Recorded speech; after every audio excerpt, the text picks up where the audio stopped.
Subscribe করতে ভুলবে না কিন্তু নতুন নতুন ভিডিও পাওয়ার জন্য চ্যানেল মোল্লা চ্যানেলটা সাবস্ক্রাইব করে দিন। বার্নার্ড আর্নল্ড 75 বছর বয়সে একটা বয়স্ক লোক। Elon Musk, Mark Zuckerberg, Bill Gates, Jeff বেজোসকে পেছনে ফেলে হয়ে উঠেছেন এই পৃথিবীর সবচেয়ে ধনী ব্যক্তি। আগে হ্যাঁ, এলন মাস্ক, মার্ক জাকারবার্গ কিংবা বিল গেটস নয়, বর্তমানে সারা পৃথিবীর সবচেয়ে ধনী ব্যক্তির নাম বার্নার্ড আর্নল্ড। ভদ্রলোকের সম্পত্তির পরিমাণ $218 বিলিয়ন, অর্থাৎ 18,15,854 কোটি টাকা। অথচ এই মানুষটাকে আমরা অনেকেই চিনি না। বার্নার্ড আর্নল্ড সেই ব্যক্তি যিনি ঋণে জর্জরিত একটা ডুবতে বসা কোম্পানিকে আজ সারা পৃথিবীর সবচেয়ে জনপ্রিয় কোম্পানি বানিয়ে তুলেছেন। বার্নার্ড আর্নল্ড সেই ব্যক্তি যিনি মিউজিশিয়ান হতে চেয়েও পরিবারের আর্থিক অবস্থা সামলাতে গিয়ে হয়ে গেছিলেন বিজনেসম্যান। আজ 286 কোটি টাকা দিয়ে সমুদ্রের বুকে আস্ত একটা দ্বীপ কেনার ক্ষমতা রাখেন বার্নার্ড। কিন্তু একটা সময় এই বার্নার্ডই রাতের পর রাত ঘুমোতে পারতেন না $50 মিলিয়ন ঋণের বোঝায়। তাহলে চলুন আজ আপনাদের সঙ্গে পরিচয় করায় এই পৃথিবীর সবচেয়ে ধনী ব্যক্তি, 75 বছর বয়সী ফরাসি ব্যবসায়ী বার্নার্ড আর্নল্ডের সঙ্গে। ভারত স্বাধীন হওয়ার ঠিক 2 বছর পরে 1949 সাল নাগাদ ফ্রান্সে জন্ম হয় বার্নার্ড আর্নল্ডের। বার্নার্ডের বাবার একটা ছোট্ট কনস্ট্রাকশন কোম্পানি ছিল, আর মা ছিলেন একজন পিয়ানো বাদক। মায়ের কাছে পিয়ানো শিখতে শিখতেই মিউজিশিয়ান হওয়ার নেশা চাপে বার্নার্ডের। কিন্তু বয়স বাড়ার পর বার্নার্ড বুঝতে পারেন বাবার কোম্পানি আর্থিকভাবে ধুঁকছে। ততদিনে বার্নার্ড একজন পলিটেকনিক ইঞ্জিনিয়ার বাবার কোম্পানিতেই চাকরি করছেন।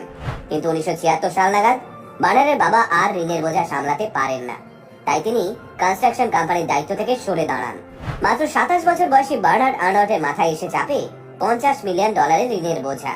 সেই সময় চিন্তায় চিন্তায় রাতের ঘুম উড়ে গেছিল বার্নার্ডের। বছর কয়েক সেই অবস্থার সঙ্গে লড়াই করবার পর বার্নার্ড বুঝতে পারে কনস্ট্রাকশন ব্যবসার কোনো ভবিষ্যৎ নেই আর। তাই এই ভয়ানক আর্থিক অবস্থা থেকে ঘুরে দাঁড়াতে হলে নতুন কিছু করতে হবে। আর এটাই ছিল বার্নার্ড আর্নল্ডের জীবনের সবচেয়ে গুরুত্বপূর্ণ সিদ্ধান্ত। তিনি নিজের কোম্পানির সমস্ত অ্যাসেট বন্ধক রেখে বৌস্যাক সেন্ট ফেরেস নামক একটি কোম্পানি অধিগ্রহণ করেন। এই কোম্পানিটি মূলত লাক্সারি পোশাক বানাতো। কিন্তু জানলে চমকে যাবেন, বার্নার্ড যখন এই কোম্পানিটি কেনেন তখন সেটি $100 মিলিয়ন লোকসানে চলছিল। কিন্তু বার্নার্ড ছিলেন দূরদর্শী। তিনি বুঝতে পেরেছিলেন আগামী দিনে ফ্যাশন দুনিয়ায় জোয়ার আসতে চলেছে। কিন্তু সে সময় নিজের কোম্পানি বন্ধক রেখে একটা $100 মিলিয়ন লোকসানে চলা কোম্পানিকে কেনার জন্য ফরাসি মিডিয়া বার্নার্ডকে জোকার বলে আখ্যা দিয়েছিল।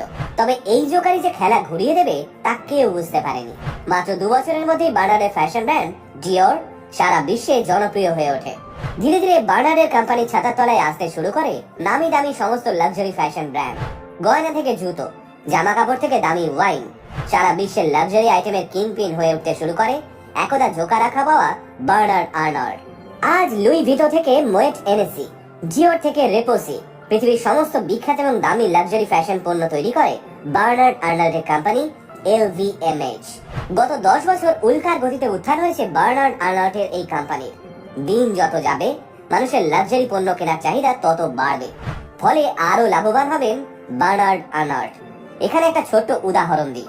লুই ভিতর এই আরবান স্যাশেল ব্যাগটির দাম $1,24,00,000 টাকা। আগে হ্যাঁ, $1,24,00,000 টাকা একটা সাইড ব্যাগের দাম। ধনী বাড়ির মহিলারা এই ব্যাগটি কিনেছেনও। আর বার্নার্ড আর্নল্ড বড়লোকদের সাইকোলজি বুঝতে খুবই পারদর্শী। তিনি এই $1,24,00,000 টাকার ব্যাগটি মাত্র 14 পিস তৈরি করিয়েছিলেন, যাতে সারা বিশ্বে মাত্র 14 জন এক্সক্লুসিভ মহিলা ছাড়া আর কারো কাছে এই ব্যাগটি না থাকে। আর এখানেই বারংবার বাজিমাত করে যান বার্নার্ড। আপাতত বিজনেস দুনিয়ার একচ্ছত্র অধিপতি বার্নার্ড আর্নল্ড এবং ওর বিজনেস ফ্যামিলির সদস্যরা। বিশেষজ্ঞদের মতে এইভাবে চলতে থাকলে খুব শীঘ্রই বার্নার্ড আর্নল্ডের LVMH কোম্পানি ধরা ছোঁয়ার বাইরে চলে যাবে, যেখানে ইলন মাস্ক, জুকারবার্গ কিংবা বিল গেটসও পৌঁছতে পারবে না। একটা মানুষের কাছে নাকি 18,15,854 কোটি টাকা আছে। ভাবা যায়? বাপরে।